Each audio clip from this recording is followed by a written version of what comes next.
عید الفطر میں عید الاضحیٰ میں تکبیرات کے اندر یہ فرق ہے کہ عید الفطر میں آہستہ آواز میں تکبیر لگاتے ہوئے گھر سے مسجد کی طرف آیا جاتا ہے، اور عید الاضحیٰ میں یعنی بقرہ عید میں ذرا بلند آواز کے ساتھ اللہ اکبر لا الہ الا اللہ واللہ اکبر وللہ الحمد یہ بلند آواز سے کرتے رہیں۔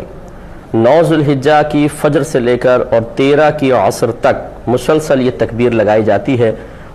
ہر وہ فرض نماز کہ جو جماعت مستحبہ کے ساتھ ادا کی گئی ہو، یعنی جو مسجد میں باقاعدہ امام مقرر ہے وہ جماعت کروا رہا ہے، تو 9 ذوالحجہ کی فجر سے پھر یہ آغاز ہو جاتا ہے۔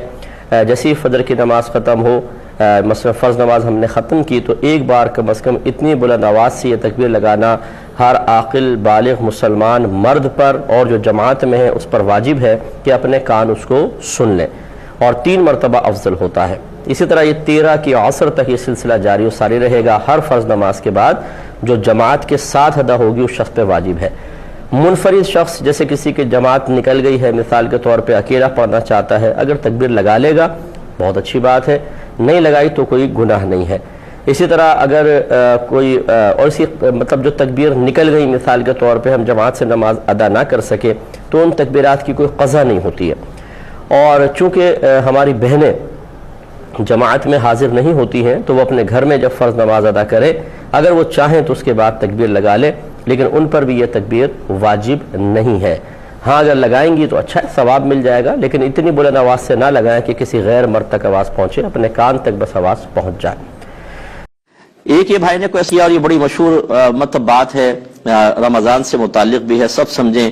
یہ کہتے ہیں ایک حدیث لوگ یوں بیان کرتے ہیں کہ جس کو اپنی قضا نمازوں کی تعداد معلوم نہ ہو تو رمضان کے آخری جمعے میں 4 نفل ایک سلام سے پڑھیں، فاتحہ کے بعد آیت الکرسی 7 بار اور سورہ کوثر 15 بار پڑھیں۔ اگر 700 سال کی بھی قضا نمازیں ہوں گی تو سب کا کفارہ ہو جائے گا۔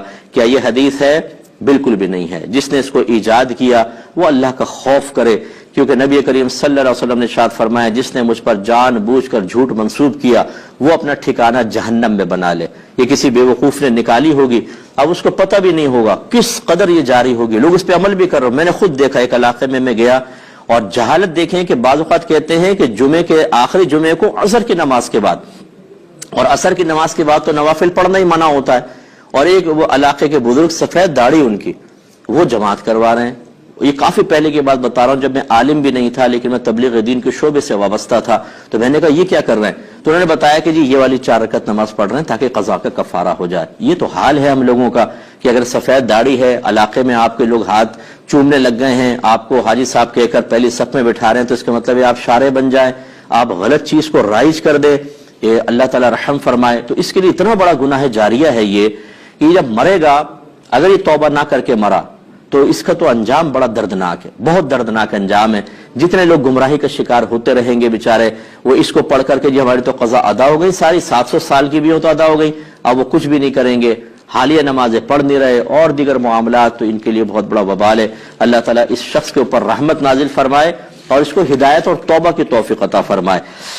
بسم اللہ الرحمن الرحیم۔ ایک تو اس کی اہمیت کے اعتبار سے پچھلا ماہ سے یہ افضل ہے، جیسے اللہ نے فرمایا کہ شہر رمضان الذی انزل فیہ القرآن ھدی للناس، اور پھر آگے فرمایا فمن شہد منکم الشہر فلیصم۔ یہ وہ مہینہ ہے جس میں اللہ نے قرآن کو نازل فرمایا، اور وہ قرآن جو تمام انسانوں کے لیے ذریعہ ہدایت۔ اس کا مطلب ہے کہ لوح محفوظ سے آسمان دنیا پر یک بارگی قرآن پاک نازل کرنے کے لیے اللہ تبارک و تعالیٰ نے اس ماہ کا انتخاب فرمایا۔ ایک آپ کا انتخاب ہوتا ہے، ایک میرا ہوتا ہے، ایک زیرک ایک سمجھدار کا ہوتا ہے، غبی کا ہوتا ہے۔ جو انتخاب میرا رب کا ہو، آپ سوچیں وہ کیسا ہوگا۔ اور پھر نبی کریم صلی اللہ علیہ وسلم کا یہ فرمان لشان کہ اگر میری امت جانتی کہ رمضان میں کیا ہے تو وہ تمنا کرتی کہ کاش پورا سال ہی رمضان ہوتا کہ اللہ۔ اس کا مطلب یہ ہوا۔ اور پھر ثواب کے اعتبار سے آپ دیکھیں کہ اس ماہ میں نفل کا ثواب فرض کے برابر اور فرض کا 70 فرائض کے برابر ہو جاتا ہے۔ تو یہ اگر گنواتے چلے جائیں تو پورا دن پوری رات نکل جائے، لیکن اس کے فضائل ختم نہیں ہو سکتے، جس سے آپ ریفرنس معلوم کر سکتے ہیں کہ پچھلے ایام بھی اگر ہم ان کی قدر کریں تو وہ یقیناً ہمیں اللہ کی بارگاہ میں باقدر بنا سکتے ہیں۔ لیکن یہ وہ مہینہ ہے جو ہمیں باقدر بنا دیتا ہے۔ پھر ہم اس کی قدر کریں تو پھر اللہ تعالیٰ ہمیں مزید باقدر بنا کر اپنی بارگاہ میں ایک باکمال انسان کی حیثیت سے میدان معاشر میں بلائے گا اور انشاءاللہ بڑے بڑے انعامات ملیں گے. کیا اور بس اس میں ایک جملہ یوں ایڈ کروں گا. آپ نے فرمایا کہ ایک دم برکات آ جاتی ہیں، تو دو طرح کی برکات آتی ہیں، پازیٹیو بھی ہوتی ہیں اور بعض نیگیٹو ذہن والے نیگیٹو برکات حاصل کرنے کی طرف چلے جاتے ہیں. مثلا ذخیرہ اندوزی، جو مال سارا سال نہیں بکتا وہ گندا مال بیچتے ہیں، لوگوں کی مجبوریوں سے پھل فروٹ. میں کیلا تلاش کرتا رہا پچھلے پورے مہینے، مجھے اچھا کیلا نہیں ملا.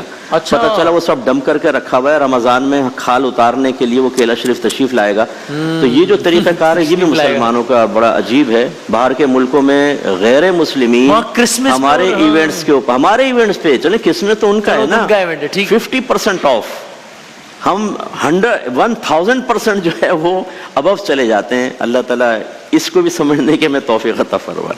واہ واہ، کیا کہہ رہے ہیں.